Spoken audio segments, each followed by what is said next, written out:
বিসমিল্লাহির রহমানির রহিম। ইন্নাল্লাযীনা কাফারু সাওয়াউন আলাইহিম আনজারতাহুম আম লাম তুনদিরহুম লা ইউমিনুন। শুরুতেই সেই মহান আল্লাহ তাআলার শুকরিয়া আদায় করি, জানার অপার অনুগ্রহে আমি আপনাদের সামনে আজকেও একটা ভিডিও দেওয়ার জন্য নিয়ত করলাম এবং এই মুহূর্তে ভিডিও করার জন্য প্রস্তুতি নিচ্ছি। আপনারা এই ভিডিওটা আমার শেয়ার করে দিবেন, সাবস্ক্রাইব করবেন, কমেন্ট করবেন, যাতে করে অন্য মানুষেরা এটা শুনতে পারে এবং অন্যদেরকেও শোনার ব্যবস্থা করে দিতে পারে। তাহলে আমি আপনাদের সামনে এই কথাগুলো বলে যে সব পাচ্ছি, আপনারাও সেই সবটা পাবেন। এই চিন্তা চেতনা করে আপনারা শেয়ারগুলো করবেন, আর এতে আপনাদের অনেক সব, কারণ এটা হলো ফরজ দায়িত্ব। বাল্লিগু আন্নী ওয়ালা আয়াতা, একটি আয়াত যদি জানা থেকে কারোর কাছে পৌঁছাও, রাসূল সাল্লাল্লাহু আলাইহি ওয়াসাল্লাম বলছে একটি আয়াতও জানা থাকলে তোমরা মানুষের কাছে পৌঁছে দাও, কারণ এটা তোমাদের দায়িত্ব। আর এটা না করলে অবশ্যই গুনাহের কারণ হবে। একটা আয়াত জানলেও বলতে হবে, তাহলে না বলাটাই গুনাহের কারণ হবে। তাই আমি আপনাদের সামনে সূরা বাকারা ৬ নম্বর আয়াতটি পেশ করলাম। ইন্নাল্লাযীনা কাফারু সাওয়াউন আলাইহিম আনজারতাহুম আম লাম তুনজিরহুম লা ইউমিনুন। যাহারা কুফরি করিয়াছে, ঈমান আনার পরে যারা কুফরি করেছে, তুমি তাহাদিকে সতর্ক করো বা না করো, একই কথা, তারা উভয়ের সমান, তাহারা ঈমান আনবে না। তাহলে এখানে যেটা বলা হচ্ছে রসুলকে, যে যারা ঈমান আনার পরে যারা কুফরি করো, যেমন আব্দুল্লাহ বিন উবাই ঈমান এনেছিল, তারপরে কিছু কথা মেনেছিল, কিছু কথা মানে নেই, মানে কিছু কথার উপর বিশ্বাস রাখে নেই, কুফরি করছে, এটা হুকুম না মানে কুফরি করছে। তো এদেরকে সতর্ক করো আর নাই করো, এরা ফিরবে না, এরা ফিরে আসবে না। আমি আপনাদের সামনে এটা বোঝাতে চাচ্ছি যে এইভাবে, যে আপনি রসুলের মদিনা সনদ মানেন, রসুলের মদিনা সনদ অনুযায়ী দেশ পরিচালনা করতে চান, তাহলে মদিনা সনদ কি কারণে হয়েছিল এটা আপনার জানতে হবে না, না বুঝেই খালি কথা বলেন। মদিনা সনদ হয়েছিল এই কারণে যে আল্লাহ তাআলা যে দায়িত্ব দিয়ে রসুলকে পাঠিয়েছিলেন, সে দায়িত্বগুলা ওয়াল্লাযী আরসালা রাসূলাহু বিল হুদা ওয়া দীনিল হক লিইয়ুযহিরাহু আলাদ দীনি কুল্লিহি ওয়ালাউ কারিহাল মুশরিকুন। এখানে বলা হচ্ছে আল্লাহ তিনি সেই সত্তা, যিনি তার রাসূলকে পাঠিয়েছেন দ্বীনে হক দিয়ে, সত্য দিন দিয়ে, সত্য আইন কানুন দিয়ে পাঠিয়েছেন। কি কারণে পাঠিয়েছেন? দুনিয়ার উপরে যত মতবাদ, আইন কানুন জাহিলি যুগের আছে, সবগুলোকে মূল উৎপাটন করে দিয়ে এই আল্লাহর আইনকে বাস্তবায়ন করা। যেমন রুটি যেমন তাওয়াতে উল্টাই দেয়, আমরা একদিকে ভাজা হয়ে গেলে আবার উল্টে দিয়ে আরেকদিকে ভাজার চেষ্টা করি, তে আল্লাহ বলছেন ওইভাবে তোমাদের ওই দুনিয়ার সমস্ত শয়তানি মতবাদগুলোকে উল্টিয়ে দিয়ে আমার আইনগুলো বাস্তবায়ন করা। এই কারণে রসুলকে আল্লাহ পাঠিয়েছেন। আর এটার নাম হলো খেলাফত। এই আইন কানুনগুলোর নাম হলো খেলাফত। রসুল সাল্লাল্লাহু আলাইহি ওয়াসাল্লাম সেই খেলাফত কায়েম করার পরেই মদিনা সনদ হয়েছিল। মদিনা সনদের অনেকগুলো পয়েন্ট আছে, তার মধ্যে দুই একটা আমি বলি। সেটা হলো যে সকল অমুসলিমদের সঙ্গে একটা চুক্তিনামা হয়েছিল যে কেউ কার উপর অন্যায়ভাবে আক্রমণ করবে না, কেউ কার উপর অন্যায়ভাবে আক্রমণ করতে পারবে না, এবং কেউ করলে তার উপর শাস্তির বিধান কায়েম করা হবে। এইরকম করে অনেকগুলো আইন কানুনের ধারা, নিজ নিজ ধর্ম করতে পারবে, অন্য ধর্মের উপর আঘাত হানবে না, এই ধরনের নীতিমালা বিভিন্ন দিয়ে একটা মদিনা সনদ হয়েছিল, যা বহির্বিশ্বের সঙ্গে, বিভিন্ন মুসলিম রাষ্ট্রের সঙ্গে কিভাবে ব্যবসা বাণিজ্য হবে, কার সাথে কি লেনদেন হবে, এই আইন কানুনগুলা পাশ হয়ে যায়। এটা হলো মদিনা সনদ। কি আইন? তো মদিনা সনদে চোরের হাত কাটার আইন ছিল। তো হাদিসটা হলো, এক ইয়াহুদি এক মহিলার এক চুরি করলো। কি করলো? গলার স্বর্ণ অলংকার চুরি করার লোভে ওই মেয়েটাকে হত্যা করে ফেললো, মাথাত আঘাত করে হত্যা করলো পাথর দিয়ে। তারপরে সকল লোকেরা দৌড়াদৌড়ি করে আসে, দেখে এই কাম ওই ইহুদি ধরে ফেলছে। ধরে ফেলে রসুল সাল্লাহ সাল্লামকে ওই মেয়ে সহ নিয়ে আসা হলো। মেয়েটা তো কোনো মারা যায়নি। রসুল সাল্লাহ সাল্লাম বললেন যে মা, তোমাকে কে মারি হত্যা আঘাত করেছে? মানে ওই ছেলেটাকে না বলে, ইহুদিকে না বলে, ওই মেয়েটা তখন জীবিত ছিল, মেয়েটাকে বলতেছে তোমাকে কে আঘাত করেছে? এই ব্যক্তি কি তোমাকে আঘাত করেছে? মাথা নেড়ে বলল হ্যাঁ। প্রথমে বলল অমুক লোক কি তোমাকে হত্যা করেছে? মাথা নেড়ে বলল না। অমুক লোক কি হত্যা করেছে? না। যখন এই ইহুদি লোকটা দেখাই দিল যে এই এই লোকটা কি তোমাকে আঘাত করেছে, তখন মাথা নেড়ে বলল যে হ্যাঁ, এই লোকটাই আমাকে আঘাত করেছে। তখন রসুল সাল্লাহ সাল্লাম সাহাবীদেরকে অর্ডার দিলেন, দিয়ে তার মাথা পাথরকে মাথা থেতলা করে দিয়ে তাকে হত্যা করলেন। এটা হলো কেসাস। এই আইনটা মদিনা সনদের মধ্যে ছিল। এই কারণে রসুল সাল্লাহ সাল্লাম তার দেশের মধ্যে, এরিয়ার মধ্যে যে সমস্ত ইহুদি বা অন্য কোনো জাতি, খ্রিস্টান হোক, তারা যদি এই দেশের আইন ভঙ্গ করে তাহলে তারা আল্লাহর আইনে বিচার ফয়সালা করেছেন। তখন অন্য দেশের সেই সমস্ত ইহুদি নাছরারা এরা কিছু বলতে পারেনি, কিছু বলতে পারেনি। এরা মদিনা সনদের মধ্যে ছিল। এই জন্য আল্লাহ নবী যদি রাষ্ট্র ক্ষমতায় না থাকতেন, তাহলে ওই ইহুদিকে কি কিসাস করতে পারতেন? কিসাস করতে পারতেন? পারতেন না। তাহলে আপনাদের বুঝতে হবে যে এই শরীয়তের বিধানগুলাই আপনারা বুঝেন না।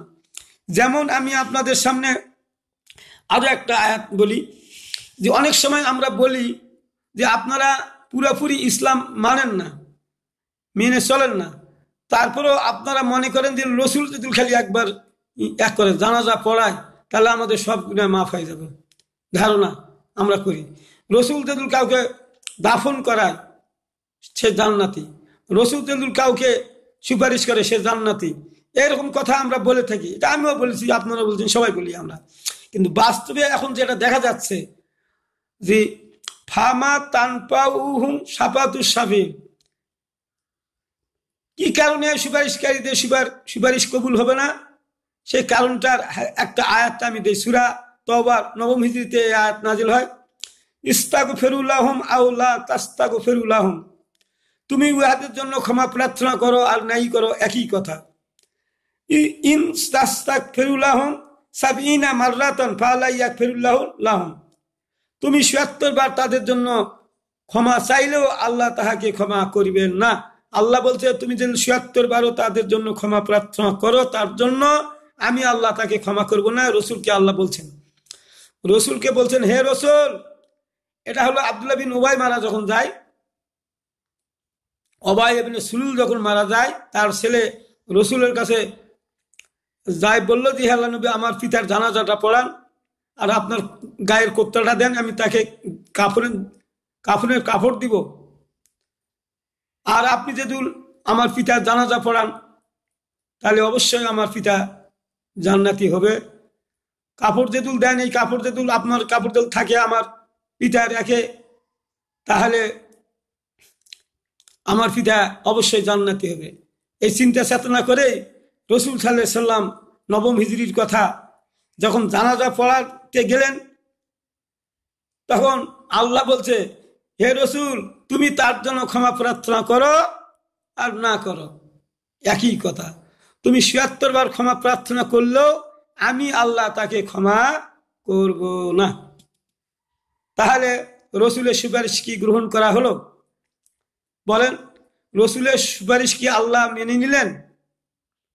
বরং রসুলকে এত বড় একটা হুমকি দিলেন যে ৭৬ বার যদি তুমি দোয়া করো আমি ক্ষমা করবো না। আল্লাহ চিন্তা করা পারেন। আর আপনি সামান্য কিছু হয়ে গেল যে আল্লাহ রসুল ওই এক করলেই, জানাজা করলেই গুনাহ মাফ হয়ে যাবে, আল্লাহ রসুল সুপারিশ করলেই গুনাহ মাফ হয়ে যাবে, না, তা হচ্ছে না। এই জন্য এখানে এই যে সূরা বাকারা ৬ নম্বর আয়াতে বলা হচ্ছে যে যারা কুফরি করে, ঈমান আনার পরে যারা কুফরি করে তুমি তাদেরকে সতর্ক করো আর নাই করো একই কথা। এরা ফিরবে না, এরা ফিরে আসবে না, এরা হেদায়েতের পথে আসবে না।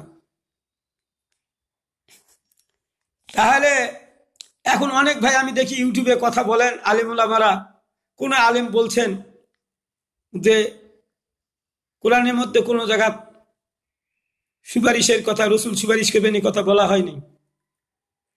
তো আপনি এমন ভাবে তাকে গালি দিলেন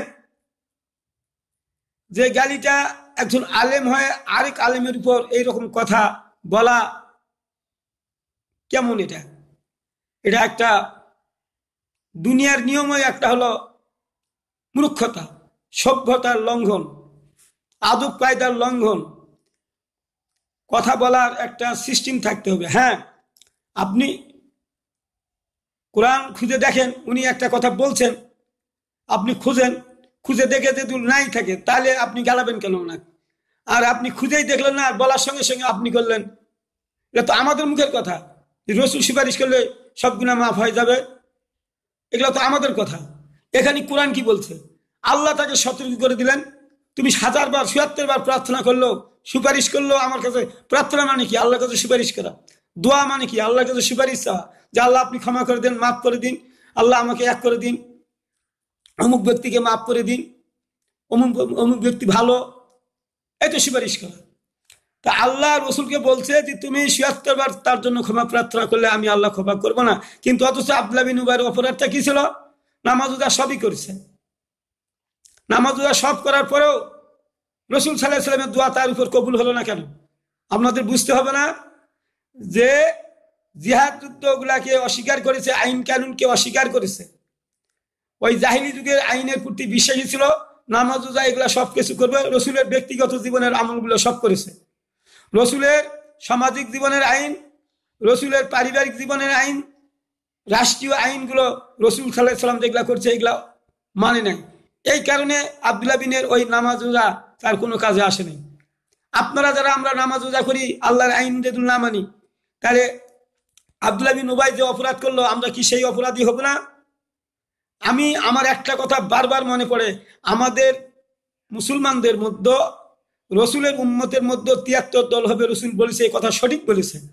এখন আমি প্রমাণ পাচ্ছি, একজন আপনি আলেম লোক 60-76 বছর ধরে বুখারী পড়ালেন, মুসলিম পড়ালেন, নাসাই পড়ালেন, ইবনে মাজা পড়ালেন, আপনি এতগুলো হাদিস কোরআন পড়েছেন, পড়ার পরেও আপনি রসুলের মদিনার খেলাফত বুঝেন না, মদিনার সনদ বুঝেন না, না বুঝে এক কথা বলেন। আমি তখন কি মনে করি জানেন? স্পষ্ট করে সবাই শুনে নেন, স্পষ্টভাবে আপনারা শুনেন এবং বুঝেন আমার এই চিন্তাধারাটা সঠিক হয়েছে কিনা আপনারা বুঝতে পারবেন। একজন আলেম যখন বলে জামাত ইসলামী মদিনার খেলা, আমি ইসলামী দলই মনে করি না জামাত ইসলামকে, কারণ মদিনার খেলাফত তাদের দেখি না, মদিনার খেলাফত তাদের আমি দেখি না, তাদের মধ্যে দেখি না। ওই লোকটা পরবর্তীতে যে লোকগুলা বলল যে আমরা শরিয়া আইন চাই না, আর আমাদের সংবিধানেও, আমাদের গঠনতন্ত্র, আমাদের শরিয়া আইন নাই, কাজে আমরা এটা মানি না। কিন্তু যখন ওই আলেমকে দেখা গেল যে ওই আলেম সহ তার সঙ্গী সাথীদের কিছু নিয়ে, আংশিক কিছু নিয়ে ওই দলকে সমর্থন করলেন, তাহলে আমার চিন্তাধারা যেটা সেটা হলো এই, তাহলে আপনি যে বললেন যে জামাত ইসলামের মধ্যে মদিনার খেলাফত দেখি না, তাহলে অবশ্য যে দলের লোকগুলো আল্লাহর আইন চায় না, আল্লাহর শরিয়া আইন চায় না, তাদের পক্ষে সমর্থন করলেন। তাহলে আপনি, আপনার চিন্তাধারা কি এইরকম নয় যে আমি নামাজ পড়ি, রোজা করি, আর একটা হরফে 10 নেকি, আর যারা নিজে পড়ে অন্যকে শিখায় তারা উত্তম মানুষ, এগুলো তো আপনার জানা আছে, আর আপনি এই কাজ চাইতে করে আইছেন, আর আপনার ধ্যান ধারণা হলো এইটাই মদিনার খেলাফত। কাজেই দুনিয়ার যত আইন কানুন মানুষ যেভাবে চলবে, ফিরবে, খাবে, এটা তাদের নিজস্ব ব্যাপার। আর শুধু মদিনার খেলাফত হলো এইটুকুই, নামাজ পড়া, রোজা করা, অন্যকে শিক্ষা দেওয়া, এটাই এটাই আমি বুঝি। এটা আপনারা বুঝেন বলে আমি মনে করি। আর আমি মনে করি কারণ হলো যে আপনি তাহলে যারা শরিয়া আইন জানে তাদের পক্ষে গেলেন, তাহলে আপনি তো ওই শরীয়তকে, ওই ওই রাজনীতিকে আপনি মদিনার খেলাফত মনে করছেন। তো ভাই, আপনাদের এই আয়াতগুলা যদি দেখানো হয়, এই কর্মকাণ্ড, আব্দুল্লাহ বিন উবাই রসুলের সঙ্গে নামাজ পড়ছে, আপনি কি রসুলের সঙ্গে নামাজ পড়ছেন? তাওফিক মসজিদে নববীতে নামাজ পড়ছে, এক ওয়াক্ত নামাজ পড়লে 50,000 রক্ত নামাজের সওয়াব পাওয়া যায়, কত সওয়াব পাওয়া যায়। তাহলে আপনারা এগুলা মসজিদে আমরা নামাজ পড়ি, আমরা তাদের থেকে কত শক্তিশালী, কথাটা বুঝছেন? তারই রসুল জানাজা পড়াইলেন, রসুল দোয়া করলেন,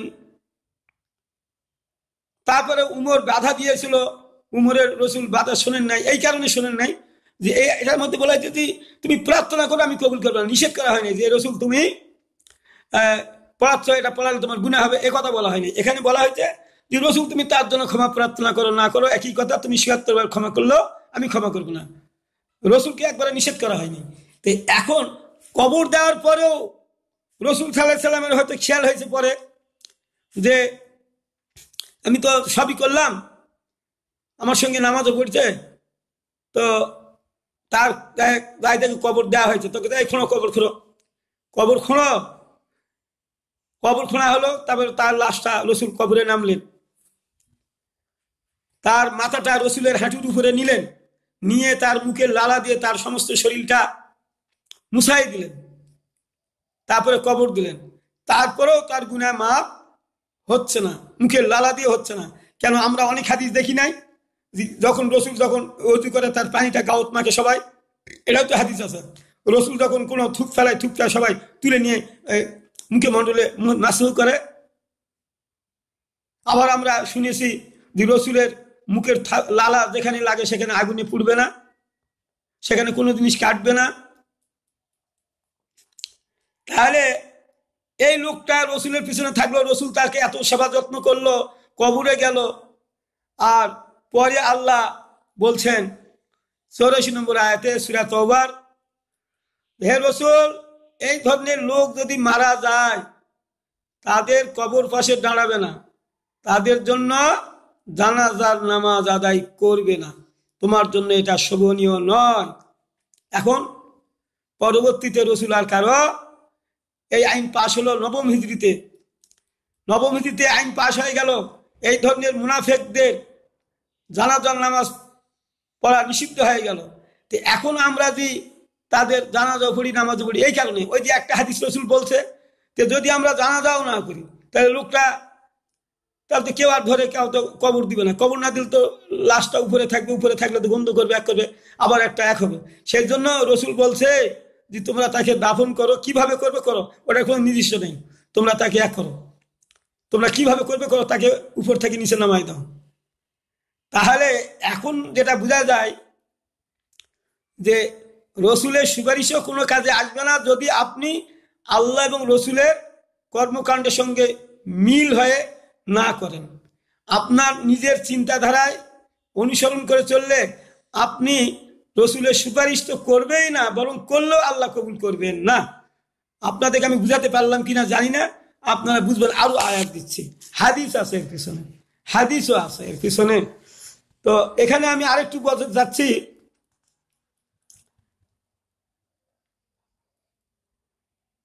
সূরা তওবার ৯৬ নম্বর আয়াতে এখানে বলা হচ্ছে উহারা তোমাদিগের নিকট শপথ করিবে যাহাতে তোমরা উহাদিগের প্রতি তুষ্ট হও, তোমরা উহাদিগের প্রতি তুষ্ট হইলেও আল্লাহ সত্যত্যাগী সম্প্রদায়ের প্রতি তুষ্ট হইবেন না।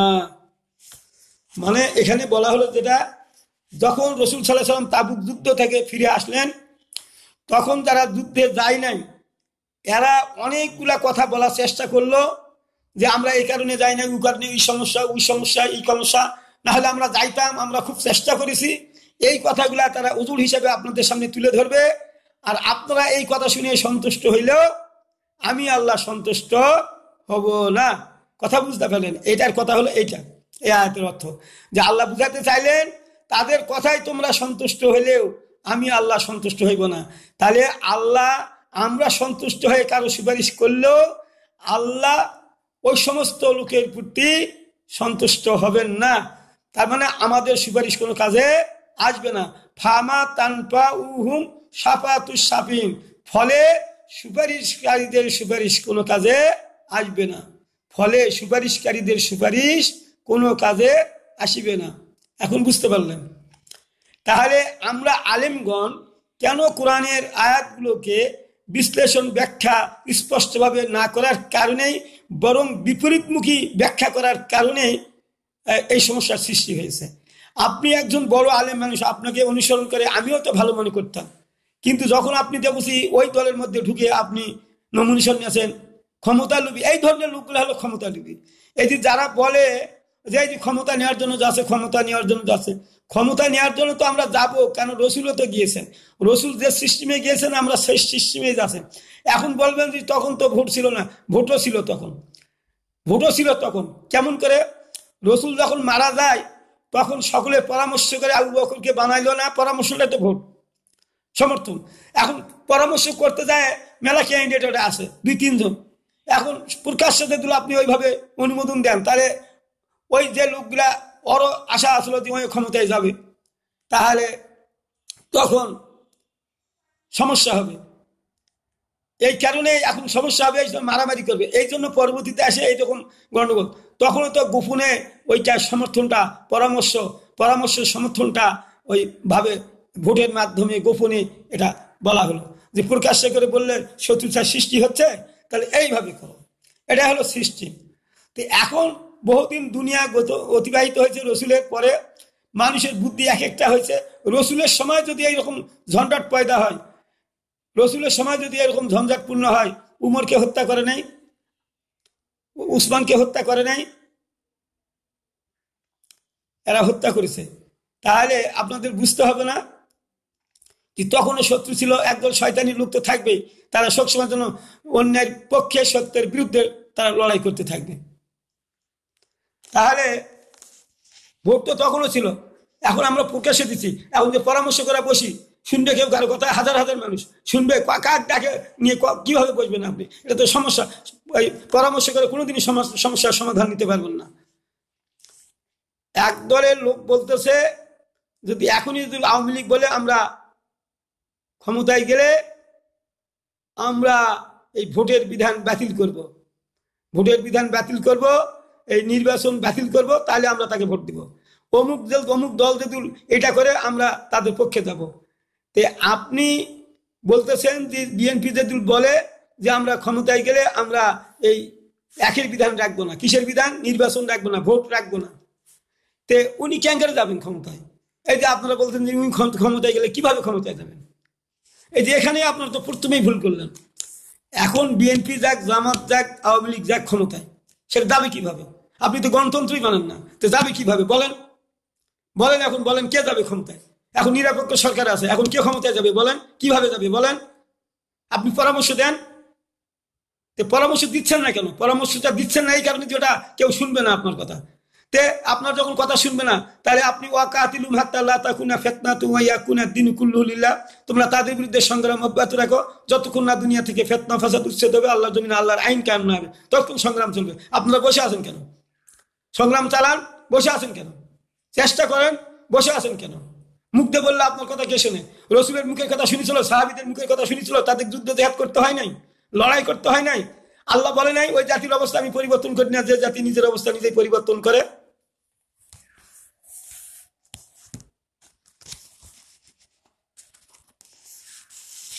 সূরা ইয়াসিনের মধ্যে বলা হয় নাই ওয়াসাউন আলাইহিম আনজারতাহুম আম লাম তুনজিরুম লা ইউমিনুন? তুমি উহাদেরকে সতর্ক করো আর নাই করো, উহাদের পক্ষে উভয় সমান, উহারা ঈমান আনবে না। তাহলে তারা কিছু নামাজ পড়ে, কিছু এক করে, ওই লোক করে কথা বলা হয়নি, ওই লোকগুলো কথা বলা হয়নি। এখানে বলা হচ্ছে যারা ঈমান এনেছে, যাদেরকে তুমি দাওয়াত দিচ্ছ, মানছে না, এই লোকগুলো আসবে না। আর যারা ঈমান আনার পরেও রসুলের সব হুকুম মানে না, এদের সম্পর্ক ওই আয়াত, ওদের সম্পর্ক ওই আয়াত, যে তুমি তাদের সতর্ক করো আর নাই করো, তারা ঈমান আনবে না। ঈমান আনা মানে কি? বিশ্বাস। তুমি যদি আল্লাহর নবী, তুমি যে তোমার আইনে যে মানতে হবে, তোমার আইন বিচার ফয়সালা মানতে হবে, এই বিশ্বাসটা করে না তারা। তোমার যে বিচার ফয়সালা, তোমার যে নিয়ম পদ্ধতি তারা মানবে না। আপনার বলেছেন নামাজ পড়বো, রোজা করবো, এগুলা ব্যক্তিগত ইবাদত, এগুলা তারা করবে, তারা এক মানবে না। সূরা মুনাফিকুনের 6 নম্বর আয়াতেও বলা হচ্ছে সাওয়াউন আলাইহিম আস্তাগফারতা লাহুম আম লাম তাস্তাগফির লাহুম লা ইয়াগফিরুল্লাহু লাহুম ইন্নাল্লাহা লা ইয়াহদিল কাওমাল ফাসিকিন। এখানে বলা হচ্ছে তুমি উহাদিগের জন্য ক্ষমা প্রার্থনা করো অথবা না করো, উভয় উহাদিগের জন্য সমান। আল্লাহ পাপচারী সম্প্রদায়কে সৎ পথে পরিচালিত করেন না। তার মানে এরা যতই বলেন এরা ফিরে আসবে না। এরা যেটা বুঝেছে মদিনার খেলাফত সেটার উপরই অটল থাকবে। সেই খেলাফত তারা যে বুঝার ব্যাপারে তাদের যে ভুল হয়েছে সেটাও সংশোধন করার চিন্তা চেতনাও করে না। আল্লাহ কিয়ামতের ময়দানে ধরবে না। আম হাসিবতুম আন তুতরাকু ওয়া লাম্মা ইয়ালা মিনাল্লাহুল্লাযিনা জাহাদু মিনকুম ওয়া লাম ইয়াত্তাখিযু মিন দুনিল্লাহি ওয়া রাসূলিহি ওয়া লাল মুমিনিনা ওয়ালিবাতান। তোমরা কি মনে করো আল্লাহ তোমাদেরকে এমনি ছাড়িয়া দিবেন যখন তিনি এ পর্যন্ত প্রকাশ করে নাই তোমাদের মধ্যে কে মুজাহিদ এবং কে অন্তরঙ্গ বন্ধু, তাহার রসুল ও মুমিনগণ ব্যতীত আর অন্য কাউকে বন্ধুরূপে গ্রহণ করে না। এই ধরনের লোক কারা চিনবে না? বন্ধু মানে কি? বন্ধু বুঝেন? বন্ধু যে বিপদ আপদে পড়ে যে কথা বলে এই বন্ধু শুনে, এ বন্ধু যেগুলা বলে ওই বন্ধু শুনে, তাহলে তো আপনার অন্তরঙ্গ হতে পারেন, একে অপরের কথা মেনে নেন আর শুনেন, এটাই তো বন্ধু। তো রসুলের বন্ধু আপনি একজন মমিন, আল্লাহ মমিনগণ, তাই এখানে কি বলা হচ্ছে? রসুল ও মমিনগণকে ব্যতীত অন্য কাউকে বন্ধু হিসাবে গ্রহণ করে না। তে রসুল এবং রসুলের প্রতি ঈমান আনয়নকারী সাহাবীগণ কে যারা কি করে গ্রহণ করে নাই, তারা তো ঈমানদার নয়, তারা তো ঈমানদার নয়। আপনি রসুল সাহাবীগণের কথা মেনে নিলেন না, আর যারা নামাজ রোজা করে না, শরিয়া আইন চায় না, আপনি তাদের পক্ষে গেলেন। আর অনেকেই আবার চুপচাপ বসে আছেন, তারা করছেন যে গণতন্ত্র মানি না, গণতন্ত্র হারাম। গণতন্ত্র হারাম, হারাম যে গণতন্ত্র করলে তার হবে না? রসুল সাল্লাল্লাহু আলাইহি সাল্লাম তো সবাই বলেছিল তোমার ওই আইন মানি না, তোর আল্লাহ মানি না, তোর ওই সমস্ত আইন আমরা মানি না। তো রসুল সাল্লাল্লাহু আলাইহি সাল্লাম বসেছিল নাকি? তোরা যেমন বসে আছেন ওই রকম রসুল বসেছিল? রসুল তো একাই ছিল, রসুল তো একাই ছিল মক্কাতে। তাব্বাত ইয়াদা আবি লাহাব ওয়া তাব্বা মা আগনা আনহু মালুহু ওয়া মা কাসাব সায়াসলা নারান যাতা লাহাব উমরাতু হাম্মালাতাল হাতাব ফি জিদহা হাবলুম মিন মাসাদ। আবু লাহাবের দুই হাত ধ্বংস হয়ে গেল, সে নিজেও ধ্বংস হলো, তার টাকা পয়সা সম্পদ সব ধ্বংস হয়ে গেল। রসুল একাই ছিল তখন। কটা ছিল? কয়জন ছিল তখন এই আয়াত নাজিল হয়, এই সূরা নাজিল হয়? ভয় করেছিলেন?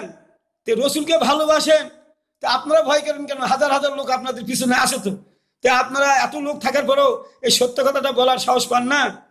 রসুল একাই তো বলেছিল। তো রসুলের কর্মকাণ্ড আপনি বিশ্বাস করেন? আপনারাও সবাই বলতেছে জামাত ইসলাম পারবে না, জামাত ইসলাম কে ভোট দিবে? তারপর কি এরা বসে আছে? এরা চেষ্টা চালাচ্ছে না? আল্লাহ জমিনে আল্লাহ দিন আনার জন্য চেষ্টা করতেছে না? আপনারা যেভাবে দাওয়াত দিচ্ছেন, বলছে গণতন্ত্র হারাম, এই কথা আপনি বলে মরে যাবেন, আপনার ছেলে সন্তানেরা মরে যাবে এই কথা বলে বলে, তার সন্তানেরা আসবে তারাও এই কথা বলে বলে মরে যাবে, তারপরে কিয়ামত সংগঠিত হবে। আপনি আল্লাহর কাছে ওয়াকাতিলুম হাত্তা লা তাকুনা ফিতনাতুন ওয়া ইয়াকুনা দীনু কুল্লু লিল্লাহ। আল্লাহ যদি বলে তোমাদের আমলে কি আমার আইন ছিল? বলেন না। তো তোমরা এই ব্যাপারে চেষ্টা করেছো? বলেন না। তাহলে যে তোমরা চেষ্টাও করো নাই, কিচ্ছু করো নাই, আল্লাহ তখন বলবে আমি তো কোনো জাতির অবস্থা পরিবর্তন করি না, যে জাতি নিজের অবস্থা নিজেই পরিবর্তন করে। রসুল নিজের অবস্থা নিজেই পরিবর্তন করেন নাই? করেছেন। রসুলের সুপারিশ গ্রহণ হবে না আল্লাহর কাছে? যদি রসুল বলতেন যে আল্লাহ আমি এত যুদ্ধ জিহাদ করা পারবো না, আপনি এমনি এমনি আমাকে বিজয়ী দেন, আল্লাহ কি সেরকম দিয়েছেন? আর রসুল কি সেইভাবে দোয়া করেছেন? দেখান। তো রসুল আল্লাহর কাছে দোয়া করেন নাই, তে আপনি দোয়া করলে সব আল্লাহ শুনবে এই বিশ্বাস আপনার আসলো কেন? আপনি কর্ম করেন না, বয়স থেকে দোয়া করে আল্লাহর কাছে নিবাস চাচ্ছেন। রসুল নেই নেই আর আপনারা নিচ্ছে, রসুলের কোনো হুকুম আপনারা মানছেন না। আপনাকে বসে থাকতে হবে। আল্লাহ তো এই কথায় আটকে দিবে যে তোমরা বসেছিলে কেন? আমি তো বলছি সংগ্রাম চলবে, প্রতিবাদ চলবে। তোমরা কি করছো? কি প্রতিবাদ করছো? ওই একই প্রতিবাদ, ওই হলো রমজানের ওই যে এক তারাবির নামাজের কে কয় রাকাত পড়লো এটার প্রতিবাদ। আরে ওটা তো ফরজ নয়, ওটার প্রতিবাদ করতে গেছেন, যাই মিছিল বের করছেন, ওগুলা আল্লাহ শুনবে। তোমরা জেহাদ আল্লাহর জমিনে আল্লাহর দিন আনার ব্যাপারে কি করেছেন সেটা আল্লাহ জানতে চাইবে। কি জবাব দিবেন আপনারা? এখন যদি বলেন যে জামাত, আপনার প্রসঙ্গ জামাত ইসলাম কি জবাব দিবে? জামাত ইসলাম জবাব দিবে এই যে আল্লাহ আমরা ছিলাম তোমার আইন পাশ করা যাচ্ছিল না, আমরা অনেক চেষ্টা করছি, প্রতিবাদ করছি, হচ্ছে না। তারপরে যেহেতু গণতন্ত্র সঠিক না বেঠিক এটা আমরা তখন দেখি নাই, আমরা দেখছি তোমার আইনকে বাস্তবায়ন করতে গেলে মানুষদেরকে বুঝায় সুঝায় যদি আমরা গণভোটের মাধ্যমে যদি আমরা আসতে পারি তবুও আপনার দিনটা কায়েম হবে, এই বিশ্বাসে আমরা ছিলাম। আমাদের উদ্দেশ্য ভোট হারাম এগুলা কোনো চিন্তা নয়, আমাদের চিন্তা ছিল তোমার জমিনে তোমার আইনটা কিভাবে বাস্তবায়ন হবে, এটা আমরা কিভাবে করব, এই চিন্তায় আমরা করেছি, যার ফলে আমরা এইভাবে চেষ্টা করেছি। তো আল্লাহ বলবে তো এরা তো ঠিকই বলতেছে, এরা তো চেষ্টা করেছে, তো এরা তো যুদ্ধ জিহাদ করেছে, তো তোমরা কি করেছো? তোমরা তো কিছুই করো নাই। সেদিন তোমরা কি জবাব দিয়ে তোমরা আটকে যাবে? তোমরা এ কথা মনে করো না যে আল্লাহ রসুলকে বলতেছে হে রসুল তুমি এ কথা মনে করো না জি যারা তোমার কথা শুনে না তারা ওইভাবে চলে আর তারা আমার কাছে বেঁচে যাবে, আমি কি তাকে ছেড়ে দিব? তুমি কখনো মনে করো না আমি তাকে ছেড়ে দিব, তাদেরকে কঠিন ভাবে ধরবো। তো রসুলের কাজ যারা করে না এরকম বলে বেড়ায়, এদের কি আল্লাহ ছাড় দিবেন? ছাড় দিবেন না। যারা রসুলের কথা শোনে না তাদেরকেও ছাড় দিবেন না। যারা আংশিক করবে কিছু করবে না তাদেরকে আল্লাহ ছাড় দিবেন না, তাদের কর্মের ফল আল্লাহ দিবেন। লেকুল্লি দারাজাত মিম্মা আমিলু, প্রত্যেক মানুষের মর্যাদা হবে তার কর্ম অনুযায়ী। কুল্লু নাফসিন বিমা কাসাবাত রাহিনাতুন, প্রত্যেক মানুষ নিষ্কর্মের জন্য দায়ী হবে। তা আপনারা মানুষের খালি দোষ ধরে বেড়ান, আর রসুল বলছে তোমরা মানুষের খুঁটে খুঁটে দোষ বের করো না, মানুষের দোষ গোপন করে রাখো, ঢাকে রাখো, তাহলে আল্লাহ তোমাদের দোষগুলো ঢাকে রাখবে। এগুলাও তো মানেন না, গীবত করাবেন না, আপনারা তো গীবতই করেন, নিজে পারেন না গীবত করে বেড়ান, মানুষের সমালোচনা করে বেড়ান। জামাত ইসলামী কে আমি আরো হক্কানি দল মনে করি এই কারণে, জামাত ইসলামী কোনো দলকে গালি দেয় না, বরং রসুল সাল্লাল্লাহু আলাইহি সাল্লাম সব মানুষদেরকে দাওয়াত দিচ্ছেন, তারা গালেলেও এমনকি এক লোক আসে মসজিদের উপর পেশাব করে দিল, তখন অনেকে রাগ করে যায়, তাকে মারতে চাইছিল, রোকে থামো থামো থামো পেশাব করতে দিন, ওকে আরামে সব পেশাব করলেন মসজিদের মধ্যে দিয়ে, তারপরে কে বুঝাইলেন এক করলেন। তা আপনি রসুল যদি ওই রকম হুমকি না দেয় তে জামাত ইসলাম এইরকম কাকো মারে না, ভুল করলেও মারে না, তারা না বুঝার কারণে ভুল করছে, এই জন্য তাদেরকে ঐক্যবদ্ধ করার জন্য জামাত ইসলাম ডাকতেছে। ইতিমধ্যে অনেক দলেরা তারা চলে আসছে, তারা হক্কানি দল নয়তো কে? আপনি যেভাবে গালাগালি করেন, আপনারা হানাফিরা জান্নাতেই যেতে পারবে না, হানাফিরা বেদাত করে এক করে, তো হানাফি লোকগুলা আপনাদের মিটিংয়ে আপনাদের সভা সমিতিতে আসবে? কোনোদিন আসবে ওরা? কোনোদিন আসবে না। তাহলে আপনার দাওয়াতেই তো ভুল, গালির ভাষা দিয়ে কেন? তারা না বুঝার কারণেই ভুল করে, তো সেটা ভুলটা তো যদি উপযুক্ত হাদিস কোরআন দিয়ে হয় তাহলে মানবে না কেন তারা? আপনি ছাত্রকে বুঝান, কিন্তু আপনাদের বুঝাটা হলো প্রথমে গাল দেন, তার মানে নিজেকে অহংকার মনে করেন যে আমরাই হাদিস কোরআন জানি আর কেউ জানে না। তা আপনি হাদিস কোরআন জানেন, এটা জানেন না যে আল্লাহ কথা তোমরা কি জান্নাতে যেতে চাও, তাহলে তোমরা দেখাও কে জিহাদ করেছো কারা করো নাই, কি দেখাবেন? এটা দেখতে চাবে আল্লাহ, কারা অন্যায় কাজে বাধা দিচ্ছেন কারা দেন, এটা তো আল্লাহ দেখতে চাবে।